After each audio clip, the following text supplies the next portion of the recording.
Feira, né? Sábado não, começou sexta-feira à noite, o congresso, a Igreja Multiplique, simplesmente igreja, e nós fomos presenteados, né, pela Associação Batista Jaguaparense, de sediar esse congresso. E assim, queridos, eu, ouvindo os irmãos, os testemunhos, não somente dos irmãos aqui, mas de outras igrejas, Deus nos impactou nesse final de semana. Pessoas que foram despertadas a viverem de maneira mais intencional, proposital, vendo cada oportunidade como uma porta que Deus está abrindo. E irmãos que saíram, pastor, que maravilha esse congresso, irmãos de outra igreja, irmãos daqui chegando para mim, pastor, já estou pensando em fazer assim, já estou pensando aqui, já estou pensando assado. Isso a gente pode testificar, queridos, o poder que a palavra traz, quando um homem, quando uma mulher, de fato se rende à palavra. Porque quando a palavra de Deus, ela é pregada com fidelidade, como foi pregada nesse congresso, e o nosso coração está sensível a essa palavra, não tem como a gente sair do mesmo jeito. A gente, quando ouve a palavra, a gente sai pensando, como é que eu posso viver essa palavra? Como é que eu posso traduzir essa palavra no meu dia a dia? E esse congresso tem gerou isso em mim, muitas brechas que eu preciso fechar no meu ministério, e a palavra de Deus impactou bastante o meu coração, e eu espero que tenha impactado o seu coração também, que essa igreja possa caminhar na direção do Evangelho, pregando o Evangelho e anunciando as boas novas, e acima de tudo, fazendo discípulos de Cristo Jesus. Eu quero agradecer cada irmão, cada irmã, que esteve aqui presente, que trabalhou, que ajudou. Gente, que maravilha você estar numa igreja onde você não se sente só, né? Eu costumo dizer, então, só um pouquinho baixo, costumo dizer aqui para os meus colegas pastores, de certa forma é fácil ser pastor aqui, porque você nunca se sente só, e eu louvo a Deus pela vida de cada um de vocês, porque vocês não deixam a equipe pastoral só. E eu espero que vocês não continuem deixando, continue orando pelas nossas vidas, queridos. Não deixe que o pastor de vocês, não deixe que nenhum dos pastores de vocês subam aqui neste lugar. Desenvolva os ministérios nos lares, na visitação, no aconselhamento, sem um revertimento de oração. Nós precisamos muito da oração de vocês. E eu louvo a Deus pela vida de cada um de vocês. Amém? Nós temos alguns avisos, eu não sei se está aqui. Não é a nova série não. A semana que vem, de forma excepcional, nós estaremos, já é início de abril, nós estaremos celebrando a Santa Ceia. Nós temos como costume celebrar a Santa Ceia sempre no segundo domingo do mês, mas o segundo domingo do mês, nesse mês de abril, é a Paixão de Cristo, é a Páscoa, e a gente vai ter uma programação toda especial, então a gente vai antecipar somente no mês de abril a Santa Ceia. Então, não sei se Rafa está com a imagem aqui. Nós vamos estar, Rafa vai projetar aqui depois a imagem.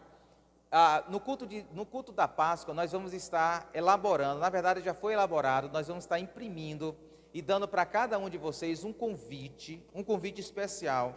E eu quero que, em nome de Jesus, você pegue esse convite e se comprometa em oração e ação a trazer um visitante para a semana de Páscoa, para ouvir a palavra de Deus.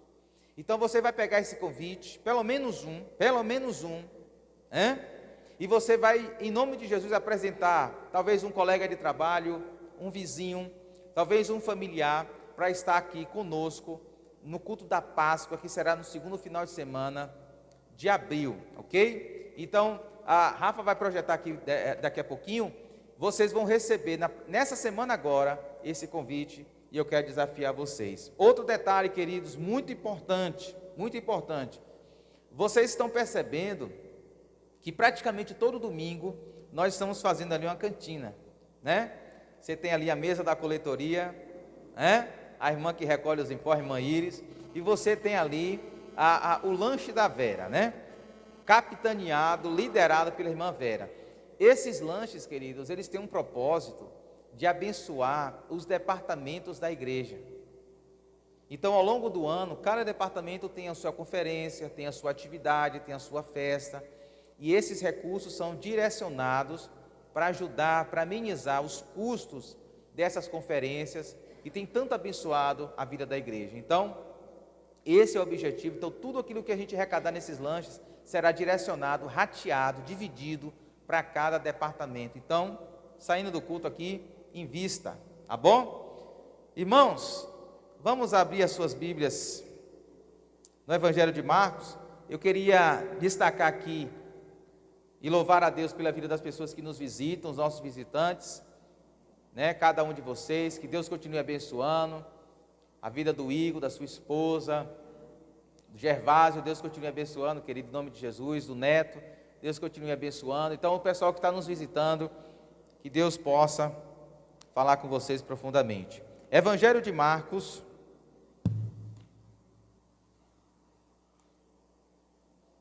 capítulo 5, a partir do verso 1.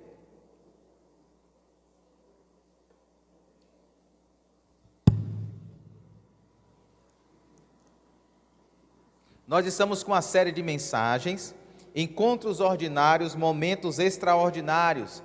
E hoje nós vamos para o segundo capítulo da série de mensagens, do encontro de Jesus com um homem de Gerasa, um homem possesso, inicialmente possesso por espírito imundo, mas que foi impactado pela presença de Jesus. Eu estou lendo o Evangelho segundo Marcos, capítulo 5, verso 1 ao verso 20, amém? Quero agradecer também a presença do nosso irmão Alex, sempre aqui conosco, nos abençoando com músicas tão lindíssimas.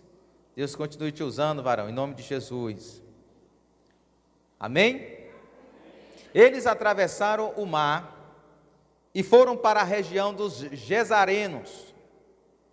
Quando Jesus desembarcou, um homem com espírito imundo veio dos sepulcros ao seu encontro. Esse homem vivia nos sepulcros e ninguém conseguia prendê-lo, nem mesmo com correntes. Verso 4: pois muitas vezes lhe haviam sido acorrentados pés e mãos, mas ele arrebentara as correntes e quebrara os ferros de seus pés. Ninguém era suficientemente forte para dominá-lo. Noite e dia, ele andava gritando e cortando-se com pedras entre os sepulcros e nas colinas. Verso 6. Quando ele viu Jesus de longe, correu e prostrou-se diante dele e gritou em alta voz: que queres comigo, Jesus, Filho do Deus Altíssimo? Rogo-te que por Deus, que não me atormentes. Pois Jesus lhe tinha dito: saia deste homem, espírito imundo. Verso 9. Então Jesus lhe perguntou: qual é o seu nome? Meu nome é Legião, respondeu ele, porque somos muitos. Verso 10. E implorava a Jesus com insistência que não os mandasse sair daquela região. Uma grande manada de porcos estava pastando numa colina próxima. Os demônios imploraram a Jesus: manda-nos para os porcos, para que entremos neles. Ele lhes deu permissão, e os espíritos imundos saíram e entraram nos porcos. A manada de cerca de 2.000 porcos atirou-se precipício abaixo, em direção ao mar, e nele se afogou. Os que cuidavam dos porcos fugiram e contaram esses fatos na cidade e nos campos, e o povo foi ver o que havia acontecido. Quando se aproximaram de Jesus, viram ali um homem que fora possesso da legião de demônios, assentado, vestido e em perfeito juízo, e ficaram com medo. Os que estavam presentes contaram ao povo o que acontecera ao endemoniado, e falaram também sobre os porcos. Então o povo começou a suplicar a Jesus que saísse do território deles. Quando Jesus estava entrando no barco, o homem que estivera endemoniado suplicava-lhe que o deixasse ir com ele. Jesus não o permitiu, mas disse: vá para casa, para a sua família, e anuncie-lhes quanto o Senhor fez por você e como teve misericórdia de você. Então aquele homem se foi e começou a anunciar em Decápolis o quanto Jesus tinha feito por ele, e todos ficaram admirados. Amém? Podem se assentar em nome de Jesus.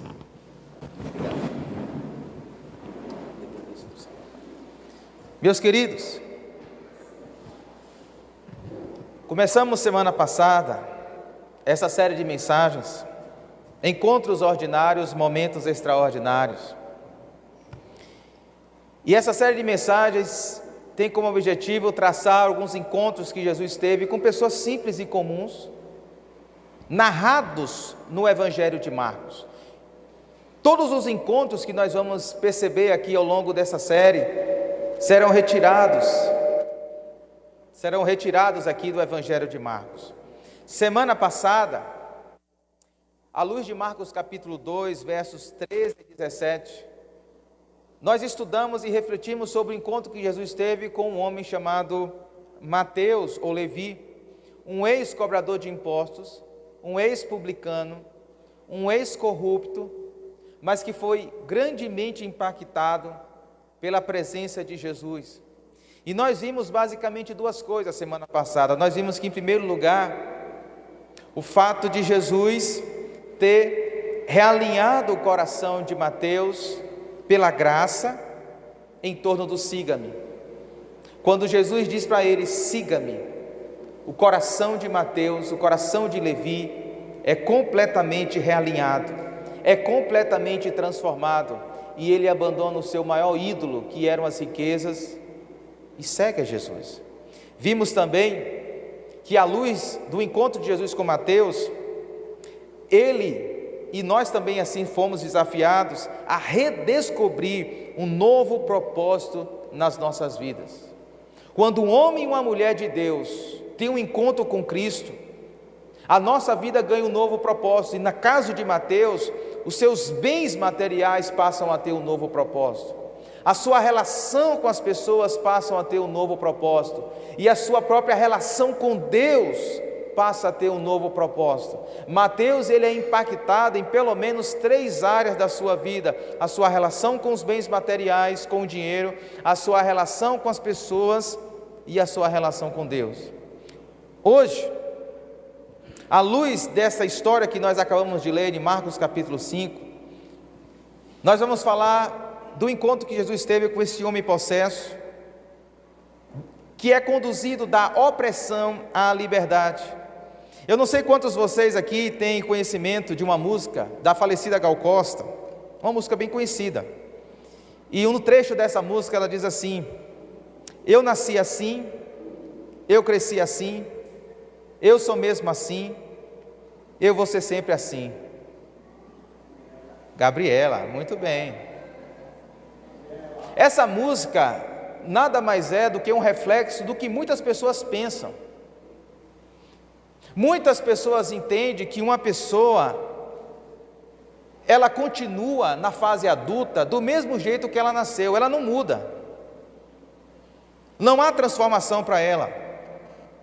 Às vezes, de forma inconscientemente, às vezes, nós olhamos para pessoas pelas práticas que elas fazem, o modo de vida delas, e nós emitimos um diagnóstico: não, esse aí não tem jeito não, esse aí não tem mudança, esse aí não tem transformação que possa mudar a vida desse homem e dessa mulher. Se nós pararmos para pensar, de certa forma nós estamos dizendo que, em primeiro lugar, existem pessoas que são melhores do que outras, porque umas conseguem mudar e outras não. E conscientemente nós estamos dizendo que uma pessoa muda pelo poder que está nela mesma, não um poder que vem de fora para dentro, mas um poder que sai da própria pessoa. Então, umas pessoas têm capacidade de mudar e outras não. Em segundo lugar, um pensamento seguido por essa música de Gal Costa passa a entender que existe, de certa forma, um limite para o poder de Deus. Quando a gente diz que aquela pessoa não tem jeito, quando a gente diz que aquela pessoa não tem opção nenhuma de se transformar, de ser um homem transformado pelo Evangelho, uma mulher transformada pelo Evangelho, um jovem transformado pelo Evangelho, nós estamos limitando inconscientemente o poder de Deus. E a palavra do Senhor diz que o Evangelho é o poder de Deus para salvar a todo aquele que crê. O Evangelho é a mão onipotente de Deus para transformar qualquer pessoa, queridos. Não há caso perdido para Deus. Não há casos irremediáveis para Deus. Deus, Ele é todo poderoso e somente Ele, Deus, Jesus Cristo de Nazaré, pode transformar um coração de pedra, um coração cimentado, cristalizado pelo pecado, em um coração temente ao Senhor, moldado pelo Evangelho, como nós cantamos aqui, um coração segundo o coração de Deus. Somente Ele pode fazer. E a história desse homem nos mostra isso.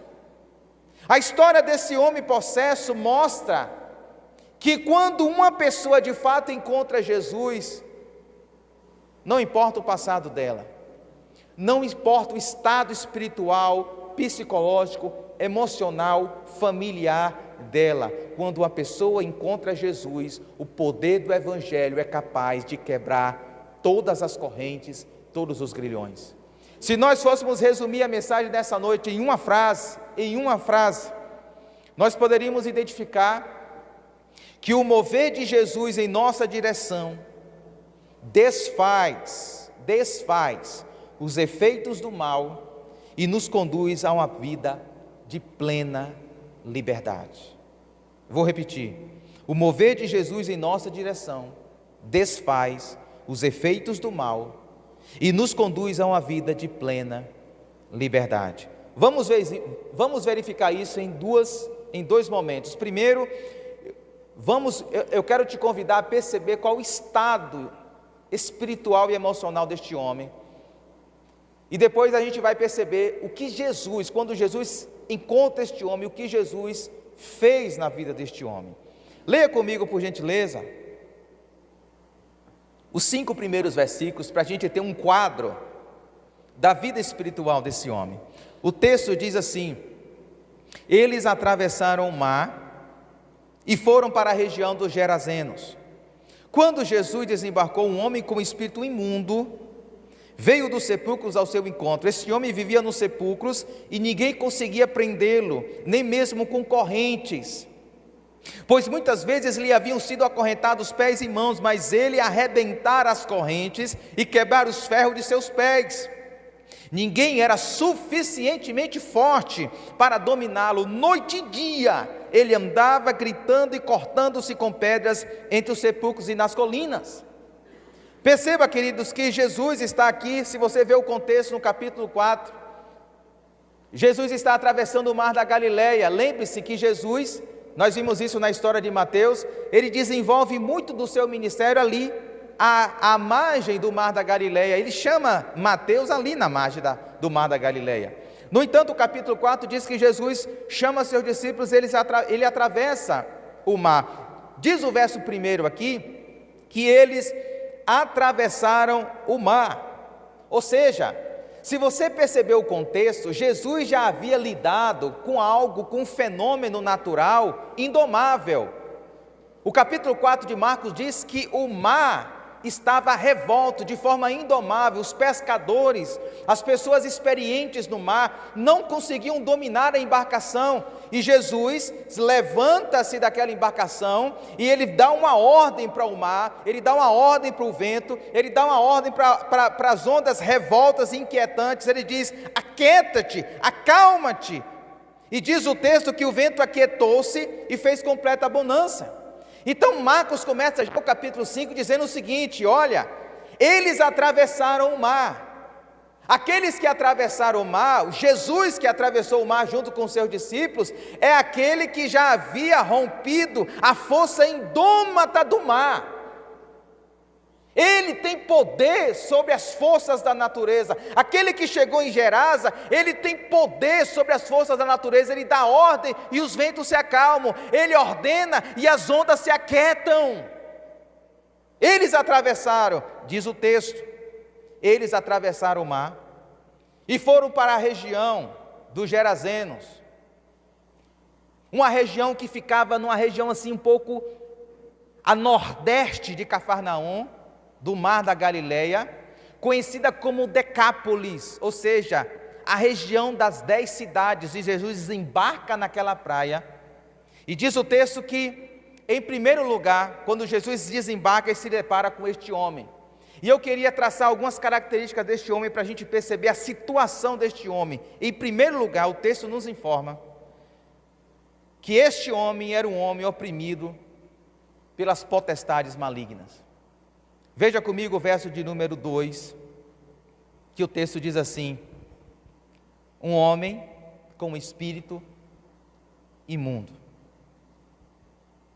Essa mesma informação está no verso de número 8, tanto no verso 2 quanto no verso 8, o evangelista diz que aquele homem estava possuído, dominado, opresso por um espírito imundo. A palavra imundo aqui dá a ideia de um ser espiritual que encontra-se em completa oposição à pessoa de Deus, exercendo o poder opressor para conduzir aquele homem no caminho da impureza, da mentira e da injustiça.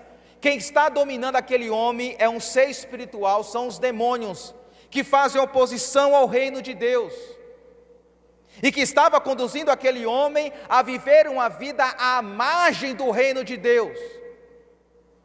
Estava conduzindo aquele homem a viver uma vida de maneira aleatória aos projetos de Deus para a vida dele. Aquele homem estava possuído por um espírito que fazia constante oposição. Ele era imundo, fazia constante oposição a Deus. Se Deus é puro, se Deus é santo, se Deus é luz, aquele homem estava possuído por seres espirituais, por potestades malignas, que eram impuras, que eram imundas, que faziam caos no seu interior. E diz o texto sagrado, quando Jesus pergunta o nome, qual é o seu nome? Os demônios dentro daquele homem respondem: nosso nome é Legião. A palavra legião dá a ideia de, é uma palavra bélica, é uma palavra do exército romano. Uma legião, queridos, era composta de mais ou menos 6.000 soldados. Talvez esse homem não estava possuído por 6.000 demônios, mas o que Marcos quer nos transmitir é que aquele homem estava completamente opressivo por forças demoníacas. Aquele homem estava completamente preso a seres espirituais da maldade, a seres espirituais do mal, a potestades maligníssimas que o conduziam a uma vida distante de Deus. Se você parar para perceber, quando o apóstolo Paulo escrevendo à igreja de Éfeso, no capítulo de número 2, Paulo diz assim: vocês estavam mortos em suas transgressões e pecados, nos quais costumavam viver, quando seguiam o quê? Quando seguiam o quê? Paulo responde: a presente ordem deste mundo, ou seja, os valores deste mundo. Paulo diz que os valores deste mundo, os princípios deste mundo nos escravizam e nos matam espiritualmente. E Paulo acrescenta um outro elemento: e o príncipe do poder do ar, o espírito que agora está atuando nos que vivem na desobediência. Paulo está dizendo que todo homem, que toda mulher, que todo jovem que decide viver uma vida em constante desobediência a Deus, sobre essa pessoa, sobre este homem, sobre esta mulher, está o espírito da potestade do ar, o espírito que faz oposição a Deus. Talvez muitas pessoas não tenham a mesma resposta que esse homem teve aqui, os mesmos sintomas, mas todo homem, toda mulher que vive em constante desobediência, que o pecado é uma constância na sua vida, não é um acidente, é um estilo de vida. A palavra do Senhor está dizendo que sobre essa pessoa há uma potestade que o escraviza ao pecado. Segundo lugar, montando ainda o quadro deste homem, nós podemos perceber que era um homem que vivia num ambiente de morte. Diz o texto no verso 2, no verso 3, que um homem como espírito imundo veio da onde? Dos sepulcros. Ele veio dos sepulcros ao seu encontro. O verso de número 3 diz assim: esse homem vivia onde? Qual era o lar desse homem? Qual era a casa desse homem? Os sepulcros. Ele vivia num lugar cercado de morte. Ele vivia num lugar de morte. Os demônios sobre a vida daquele homem tinham sabotado a relação familiar dele, tinham tirado ele do ambiente de lá, do ambiente criado por Deus, da família, e tinham inserido esse homem na sepultura, nos sepulcros. E se você parar para pensar, queridos, o sepulcro, ele só existe por causa do pecado. Você já parou para perceber que o cemitério só existe porque o homem pecou? Se o homem não tivesse pecado, se Adão e Eva não tivessem desobedecido a Deus, rompido com Deus Criador, não existiria cemitério. Esse homem está em um ambiente, num ambiente que é cercado pela morte, e ele só está nesse ambiente por causa do pecado, porque um homem, os nossos primeiros pais desobedeceram a Deus. Esse homem está num ambiente cujo salário é o pecado é que conduziu esse homem nesse ambiente. Quando um homem e uma mulher decidem viver uma vida a parte dos valores do reino de Deus, sabe qual é o ambiente dessa pessoa? Ainda que essa pessoa esteja numa casa muito bem ornamentada, ainda que essa pessoa esteja vestida das mais finas roupas, ainda que essa pessoa esteja usando os mais caros perfumes, quando uma pessoa vive no pecado, essa pessoa é a morta-viva,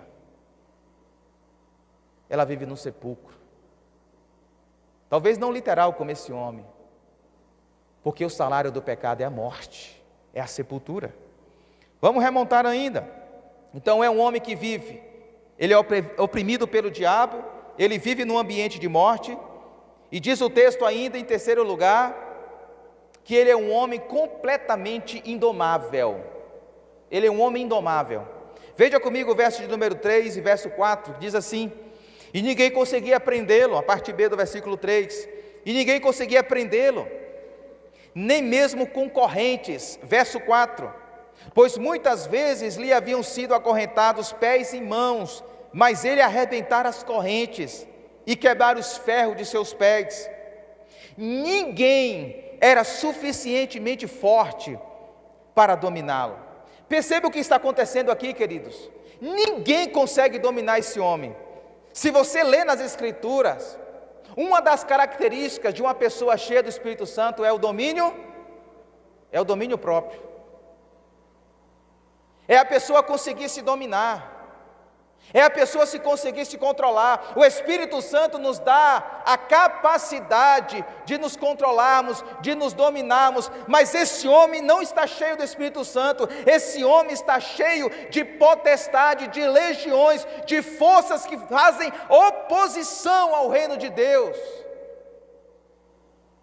E não tem correntes, não tem grilhões que possam segurar esse homem. Essas correntes, esses grilhões, representam justamente a falsa promessa do diabo para homens e mulheres dos nossos dias.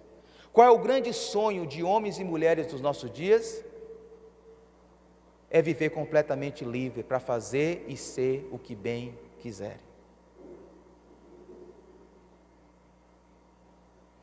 A gente vai crescendo, a gente vai se tornando adolescente, a gente vai se tornando jovem,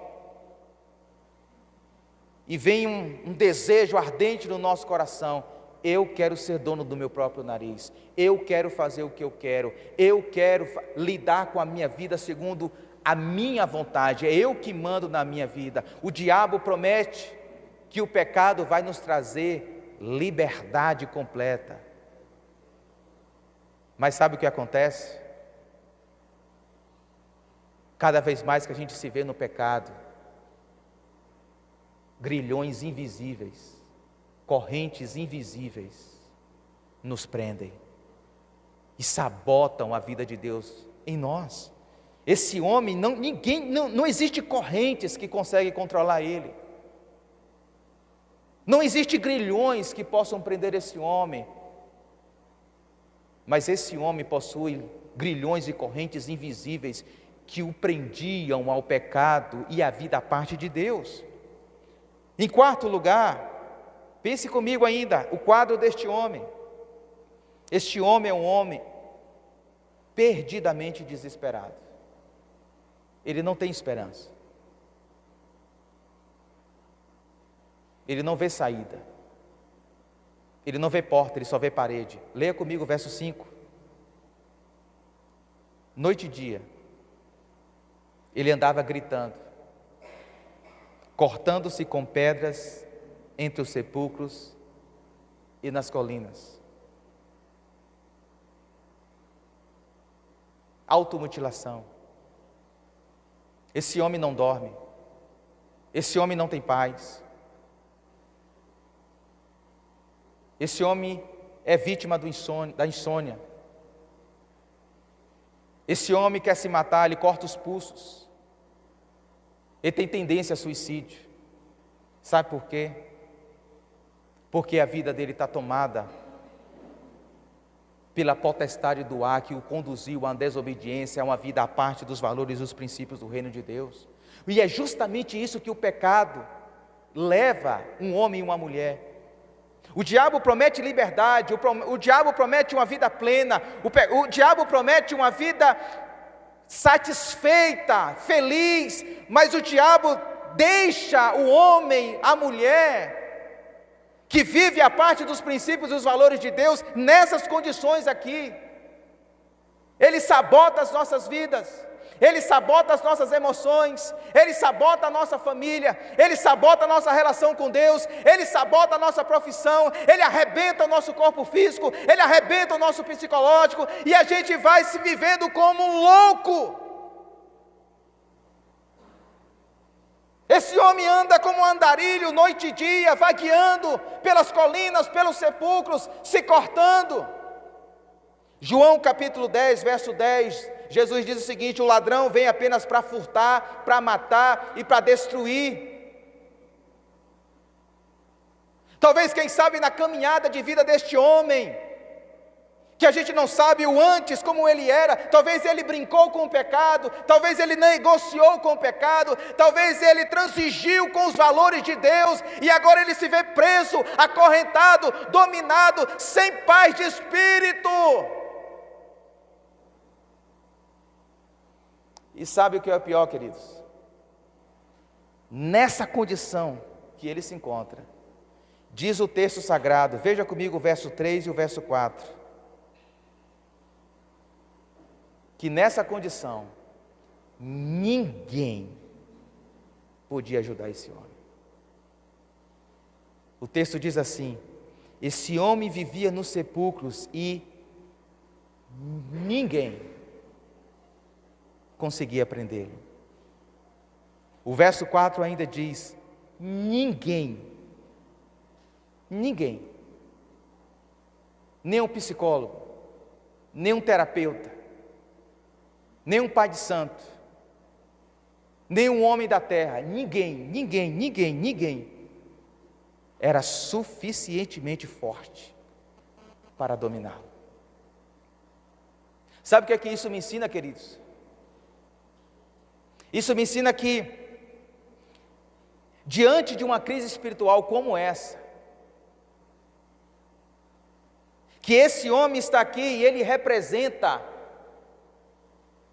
homens e mulheres, jovens, adolescentes, amarrados pelo pecado, presos pelo pecado, envoltos pelo pecado, que vivem brincando com o pecado, estão acorrentados, agrilhoados pelo pecado. Isso me ensina que ninguém, nenhum homem, nenhuma mulher, nenhum cientista, nenhuma ciência pode resgatar um ser humano das mãos do diabo. Nenhum psicólogo, nenhum terapeuta. Esse texto me ensina que o ser humano é completamente frustrado para solucionar os nossos problemas espirituais, para nos conduzir de volta para Deus. Você pode ir no psicólogo, você pode ir no terapeuta, você pode buscar soluções humanas para solucionar um problema espiritual. Ninguém pode resolver a tua situação. Nenhuma ciência, nenhum remédio, Nenhum mecanismo humano pode trazer vida a esse homem, mas houve um dia em que Jesus de Nazaré atravessou o mar da Galileia e se apresentou diante desse homem, e ele, Jesus Cristo, ele é o Senhor, ele é o Salvador, ele é o Redentor, e ele está dizendo: eu sou o Todo-Poderoso para te dar vida. É ele que pode dar vida, é ele que pode libertar. Enquanto ninguém podia fazer nada, enquanto todos estavam com as mãos atadas, enquanto todas as pessoas não podiam fazer mais nada para trazer paz, para trazer liberdade a esse homem, Jesus se apresenta, e quando Jesus se apresenta, os demônios se prostram, os demônios vão embora, esse homem é libertado para a glória do nome do Senhor. Isso nos ensina, meus queridos, que nós precisamos como igreja depender do poder de Jesus Cristo. Não há caso perdido para Jesus. Pode entrar quem for aqui nessa igreja, pode entrar quem for aqui neste templo, não há caso perdido para Jesus. Ele é o mesmo ontem, hoje, eternamente. Ele está conosco, Ele está no meio da igreja, Ele sonda a igreja, Ele potencializa a igreja, Ele enche a igreja do Espírito Santo. Nós podemos todas as coisas naquele que nos fortalece. A igreja precisa tomar posse disso. Não há caso perdido para o Senhor. E aí eu já entro no segundo ponto dessa mensagem. Depois que a gente reconstruiu o quadro deste homem, e a completa impossibilidade humana para trazer vida e paz para este homem, vamos entender o encontro desse homem com Jesus Cristo. Porque o encontro de Jesus com esse homem, Jesus o surpreende com o seu poder, com a sua graça. Veja comigo em 3 momentos. Em primeiro lugar, Jesus surpreende esse homem pela sua autoridade soberana. Veja os versos 6 até o verso 13 comigo. O que acontece nessa história? Diz o texto sagrado, verso 6. Quando ele viu Jesus de longe, correu e prostrou-se diante dele, e gritou em alta voz: que queres comigo, Jesus, Filho de Deus Altíssimo? Rogo-te por Deus que não me atormentes. Verso 8. Pois Jesus lhe tinha dito: saia deste homem, espírito imundo. Verso 9, então Jesus lhe perguntou: qual é o seu nome? Meu nome é Legião, respondeu ele, porque somos muitos, e implorava a Jesus com insistência que não os mandasse sair daquela região. Uma grande manada de porcos estava pastando numa colina próxima. Os demônios imploraram a Jesus: manda-nos para os porcos, para que entremos neles. Ele lhes deu permissão, e os espíritos imundos saíram e entraram nos porcos. A manada de cerca de 2.000 porcos atirou-se precipício abaixo em direção ao mar, e nele se afogou. O que está acontecendo aqui do verso 6 ao verso 13? Jesus está demonstrando a sua autoridade contra os demônios. Se você parar para pensar, juntamente comigo, você vai perceber que esse homem indomável, que vivia vagueando pelos sepulcros, quando ele vê Jesus, diz o texto sagrado, que ele corre na direção de Jesus e se prostra. Ele se prostra.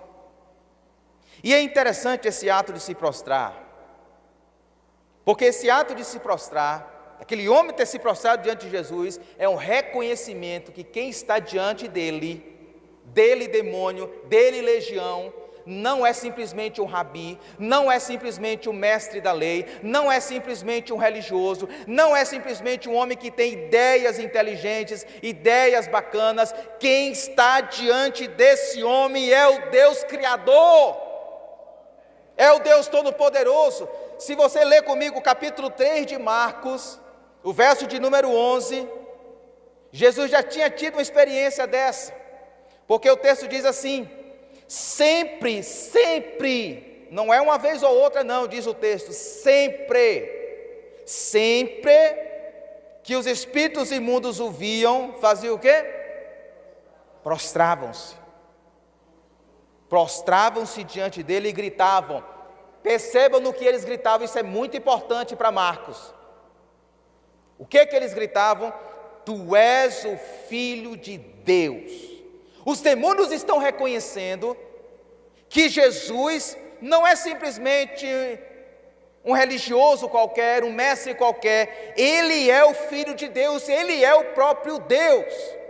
Em Marcos capítulo 5, mais adiante um pouco, Jesus está em Cafarnaum. Ele volta, porque ele está agora em Gerasa, do outro lado do mar, mas ele volta, e quando ele volta, diz o texto, no verso 22, capítulo 5, então chegou ali um dos dirigentes da sinagoga, chamado Jairo, e vendo Jesus, qual é a reação de Jairo?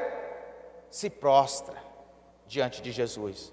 Perceba, capítulo 3, capítulo 5 agora, mais um pouquinho adiante, no verso 33, uma mulher que sofria de uma doença incurável, recebe o poder de Jesus. Então a mulher, sabendo o que lhe tinha acontecido, aproximou-se, prostrou-se aos seus pés e, tremendo de medo, contou-lhe toda a verdade. Essa questão do prostrar, meus irmãos, Marcos repete isso desde o capítulo 3, Marcos quer trazer informação para mim, para você. Se as pessoas estão se prostrando diante de Jesus, se os demônios estão se prostrando diante de Jesus, é porque estão reconhecendo que Jesus é o Filho de Deus, está diante de alguém todo-poderoso. E qual é, aqui na nossa história, a fala da legião, dos demônios? O que eles gritam?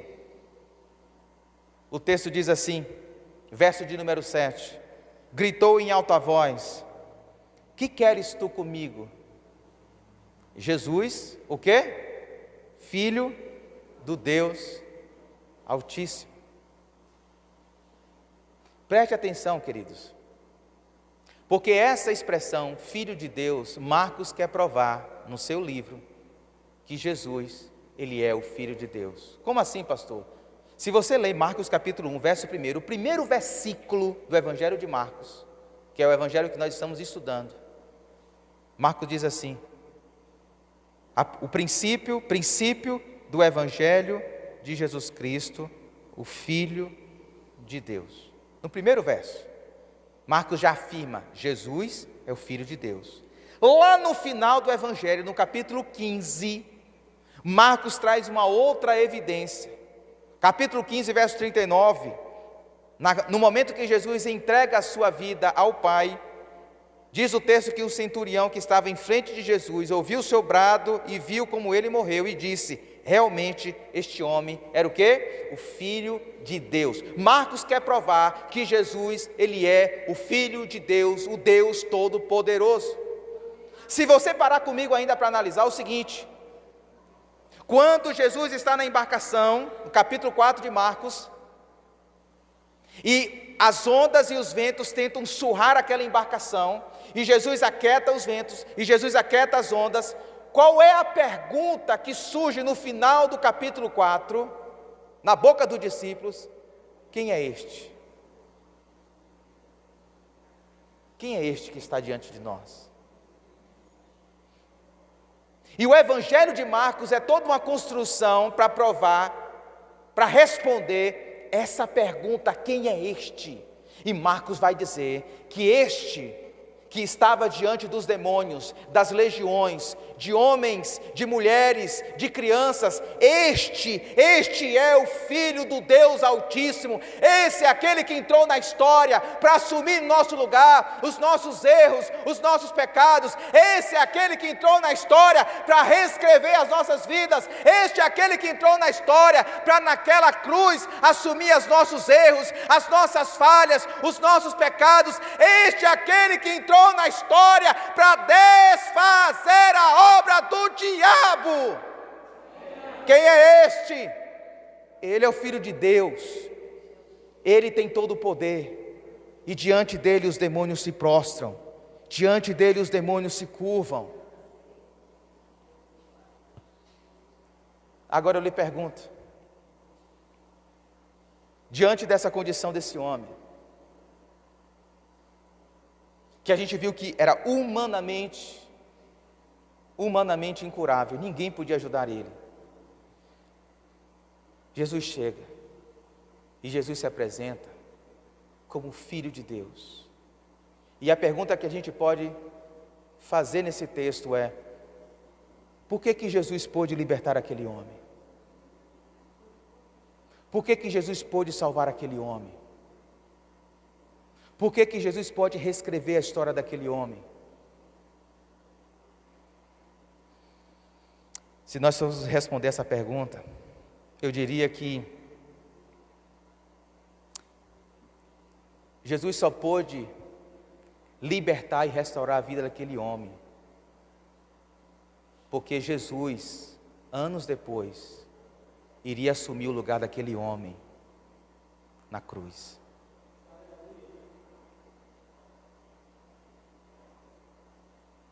Foi Jesus que foi levado para fora da cidade, como esse homem estava.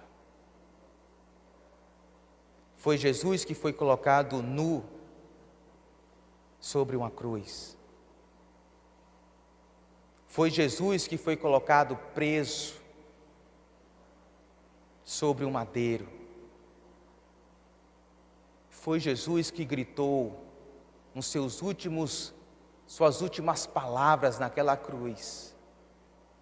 Jesus disse: meu Deus, Deus meu, por que me desamparaste? Por que que hoje nós podemos confiar no perdão e na transformação de Jesus? Por que que hoje nós podemos ter confiança, queridos, que Jesus pode transformar as nossas vidas e nos libertar das nossas mazelas? Por que que hoje nós podemos ter a esperança de que Jesus pode reescrever a nossa vida, gente, como reescreveu a vida deste homem? Por que que hoje nós podemos ter a esperança de que um dia nós estaremos com Cristo Jesus num reino celestial, porque Jesus assumiu o nosso lugar. Jesus assumiu o seu lugar naquela cruz. Jesus assumiu as suas mazelas. Jesus assumiu os seus erros. Jesus assumiu as suas falhas, os seus pecados naquela cruz. Aquela cruz não era de Jesus, aquela cruz era nossa, e Jesus assume aquela cruz. Jesus assume os nossos erros, Jesus assume as nossas burradas, para que eu e você possamos viver pela graça, uma vida transformada pelo Evangelho, uma vida impactada pelo Evangelho, uma vida que transborda a presença de Deus, uma vida cheia do Espírito Santo, porque Ele assumiu o nosso lugar naquela cruz. Um homem só pode ser libertado, este homem só pode ser libertado, nós aqui. Talvez a gente não teve a mesma experiência que esse homem, mas todos nós éramos escravos do pecado e estávamos mortos nele. E porque Jesus assumiu o nosso lugar naquela cruz, porque a gente pode cantar, Ele vive, eu posso crer no amanhã. Foi porque Ele assumiu as nossas burradas, passadas, presentes e futuras, para que a gente viva pela graça daquilo que Cristo fez por nós na cruz do Calvário. Em segundo lugar, esse homem é surpreendido, não somente pela autoridade, pelo poder libertador de Jesus, mas esse homem é surpreendido pela transformação que Jesus promove na vida de um homem e de uma mulher. Se você ler comigo o verso 15, veja comigo o verso 15, depois que Jesus dá uma palavra de autoridade contra aqueles espíritos imundos, Jesus fala, saia! E eles batem em retirada, Jesus perdoa aquele homem, Jesus restaura aquele homem, e diz o texto que depois que Jesus restaura aquele homem, veja o verso 15, quando se aproximaram de Jesus, os moradores daquela cidade, os conterrâneos daquele homem, viram ali um homem que fora possesso da legião de demônios, assentado, vestido e em perfeito juízo, e ficaram com medo. Veja comigo com cuidado, queridos, o processo que Jesus fez na vida desse homem. Porque quando Jesus fala saia, o ato de Jesus mandar saia, espírito imundo, e Jesus está perdoando aquele homem. Jesus está libertando aquele homem. Jesus está dando graça para aquele homem. E quando um homem e uma mulher é impactado por Jesus, pela graça de Jesus, a vida dessa pessoa não continua a mesma. Quando uma pessoa de fato é impactada pela presença de Jesus, não pela religião, não pela religião, porque a religião em si mesma não transforma ninguém, quem transforma é o Espírito Santo, quem transforma é o poder de Jesus. Quando um homem e uma mulher de fato tem um encontro com Jesus e é impactado por essa graça, olha o que acontece, diz o verso de número 15, que os moradores daquela cidade de Gerasa viram ali o homem que fora passado, não é presente, não é futuro, fora, ele não é mais, fora possesso da legião de demônios. Como é que eles viram esse homem? O homem estava como? O homem estava assentado. Um homem que vivia de forma indomável, andando de um lugar para o outro, se mutilando. Agora, uma vez transformado e impactado pela graça, ele está sentado, ele está em paz, ele está tranquilo, ele está sentado, ele está vestido, diz o texto. E mais, ele está em perfeito juízo. Grave comigo essas duas palavras aqui, assentado e em perfeito juízo, porque a palavra aqui, traduzida como perfeito juízo, significa uma pessoa de mente sadia, uma pessoa sóbria,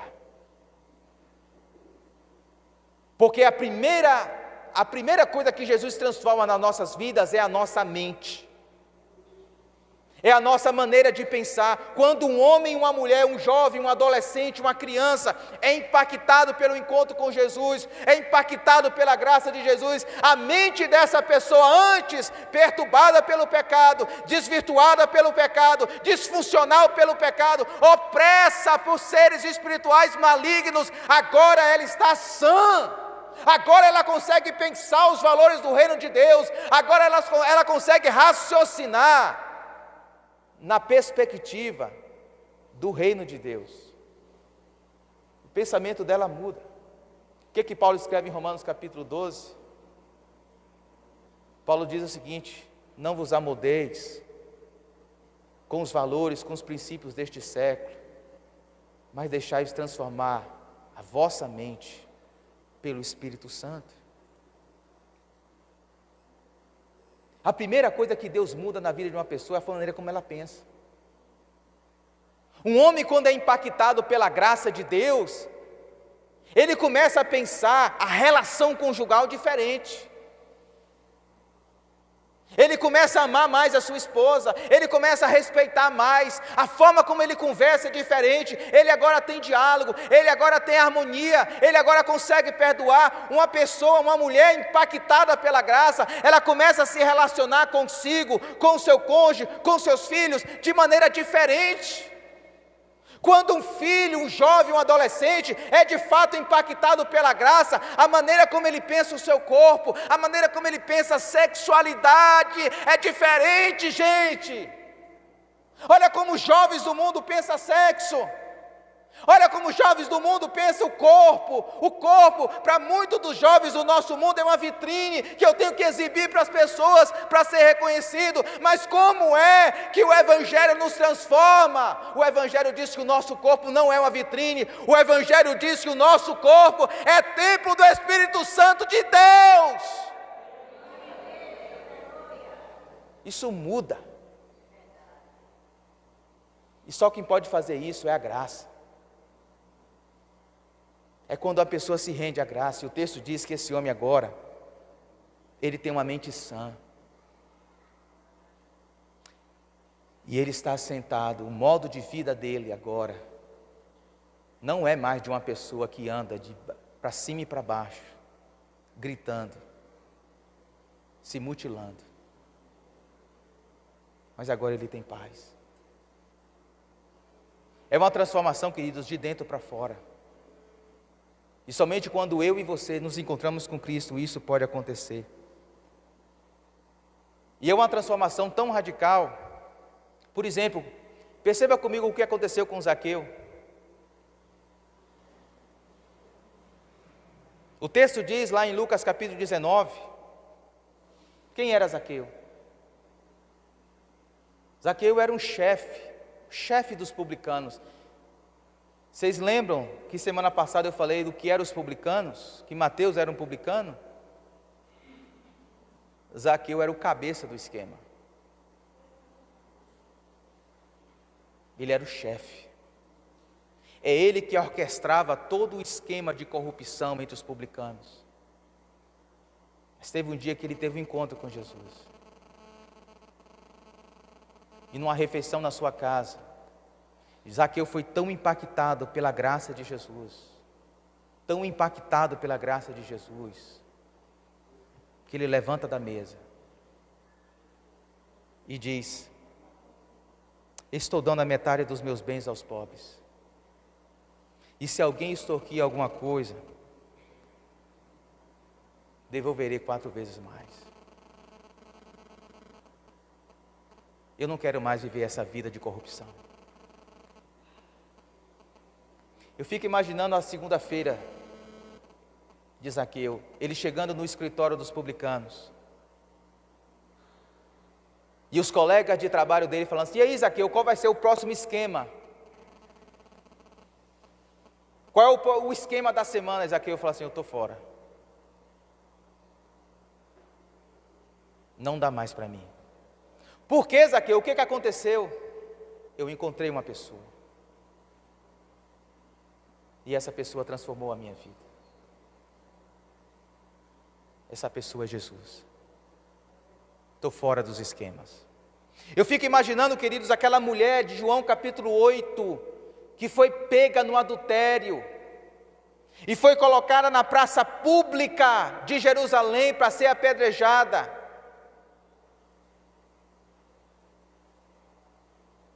E Jesus chega para aquele povo e diz assim: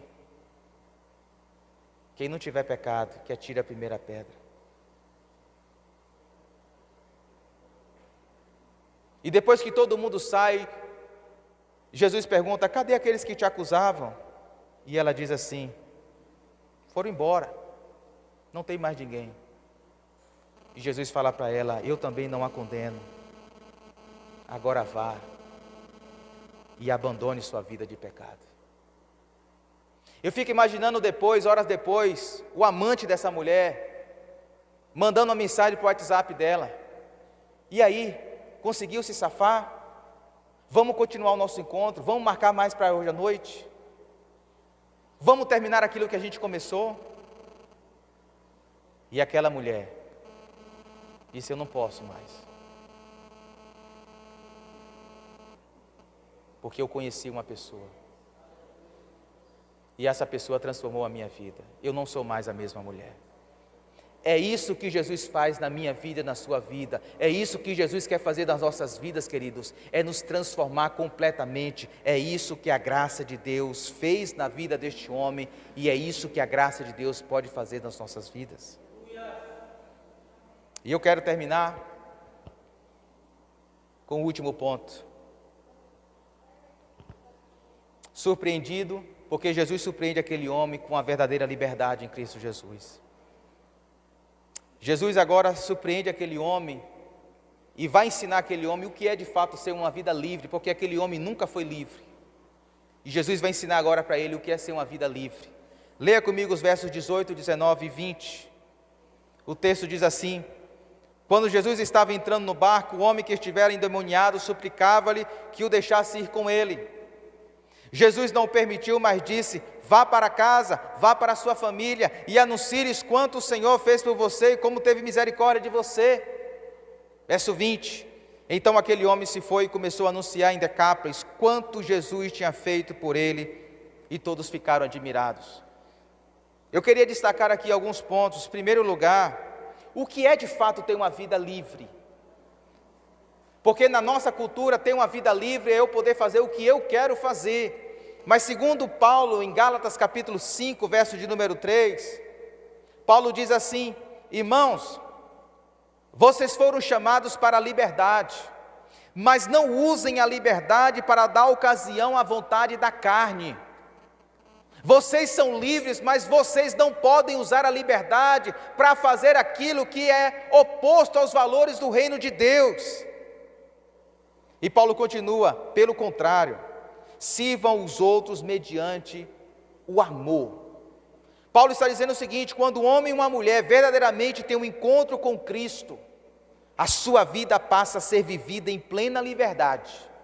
E a liberdade verdadeira é viver para cumprir na história a agenda de Cristo em nossas vidas. Servir os outros mediante o amor. É isso que é ser livre, e é isso que Jesus ensina para esse homem. Porque os versos de número 18 e 19, o verso 18 diz que Jesus está indo embora, porque ele foi expulso daquela cidade. E diz o verso de número 18 que aquele homem suplicou para Jesus, para que deixasse ele seguir Jesus. Aquele homem queria seguir Jesus para onde Jesus pudesse levar. Assim como Jesus chamou Mateus, eu quero que você venha comigo, saia dessa mesa, eu quero que você me siga. Esse homem também pede para Jesus: deixa eu te seguir, deixa eu andar contigo, deixa eu viajar contigo. E qual é a resposta de Jesus para ele? Verso 19, Jesus não o permitiu. E aqui revela a autoridade, a soberania de Jesus em determinar a nossa agenda. Quando um homem e uma mulher se rendem a Jesus, é Jesus que passa agora a determinar como vai ser a nossa vida. Jesus fala assim: não, você não vai comigo. Sabe o que é que você vai fazer? Vá para casa, vá para a sua família e anuncie-lhes quanto o Senhor fez por você e como teve misericórdia de você. Primeira lição aqui nesse texto: precisamos estar sensíveis à agenda de Jesus para as nossas vidas. E a agenda de Jesus para as nossas vidas indica o onde, para onde a gente tem que ir e o que a gente tem que fazer. Nesse final de semana nós somos impactados pelo Evangelho, e basicamente nós refletimos essas duas coisas: para onde Jesus está me conduzindo, e a gente precisa ter sensibilidade, queridos, para ouvir Jesus. Qual é a direção de Jesus? Qual é a pessoa que Jesus está colocando no meu caminho? Ele está dizendo: vai meu filho, vai minha filha. Qual é a direção que Jesus está dando para a nossa caminhada espiritual, para a nossa caminhada com Ele? Qual é a direção, queridos? E nós precisamos estar sensíveis, porque às vezes Jesus pode estar dizendo: olha, vá para a direita, e a gente está com tantas vozes no nosso coração, e a gente está caminhando para a esquerda.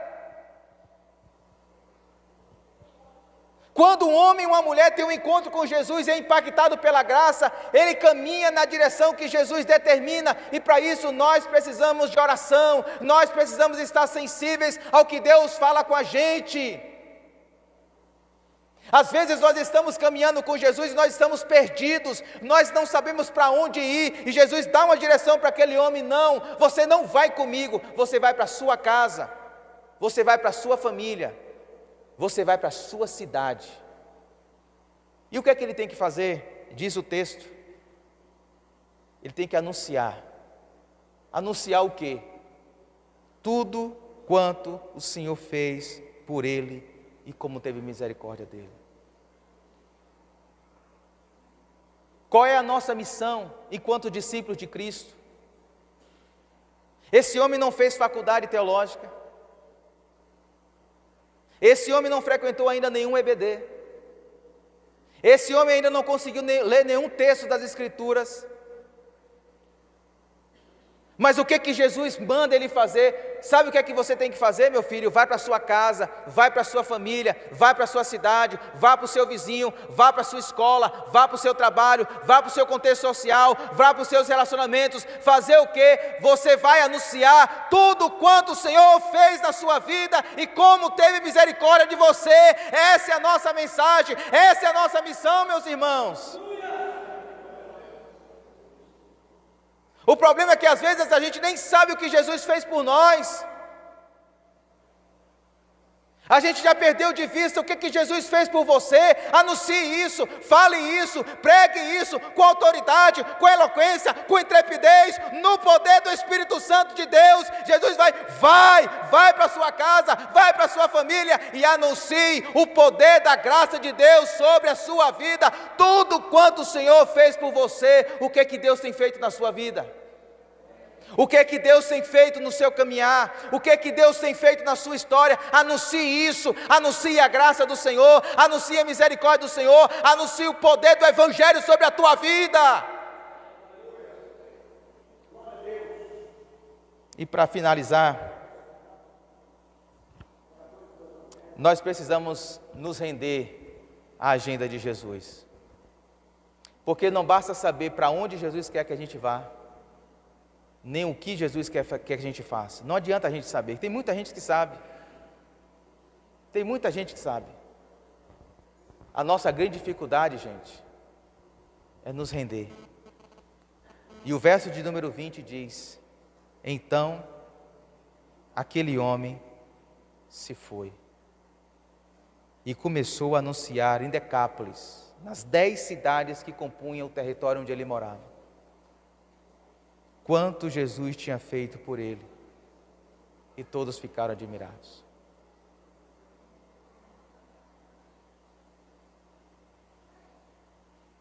Quando uma pessoa de fato se rende à graça de Deus, e tem um encontro com Jesus, queridos,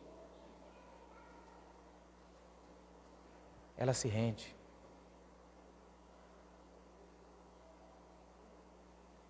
Ela vai. Ela cumpre, ela obedece.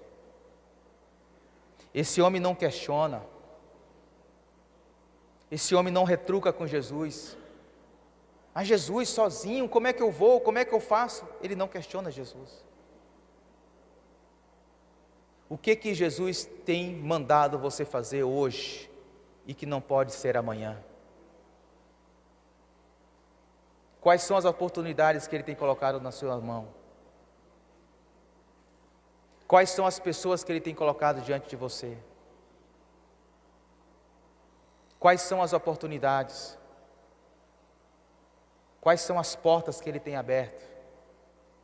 Ele está dizendo, vá. E Ele está nos desafiando nessa noite a nos render. 3 perguntas para a gente finalizar. Seus encontros com Jesus têm revelado a profundidade dos seus pecados e sua necessidade de ser surpreendido pelo perdão de Jesus? Todas as vezes que você se encontra com Jesus, você tem ganhado consciência dos seus pecados e do quanto você precisa do perdão? Segundo, seus encontros com Jesus têm desafiado a você uma transformação de pensamentos e ações? Quando você ora, quando você adora, isso tem gerado transformação em você? E por último, seus encontros com Jesus têm produzido uma vida de plena liberdade, realinhando sua agenda e lhe tornando mais sensível ao onde e ao que Cristo deseja fazer por meio de você? Como estão os nossos encontros com Jesus? Tem acontecido essas coisas? Vamos orar em nome de Jesus. Vamos pedir ao Espírito Santo de Deus que nos ajude nessa caminhada.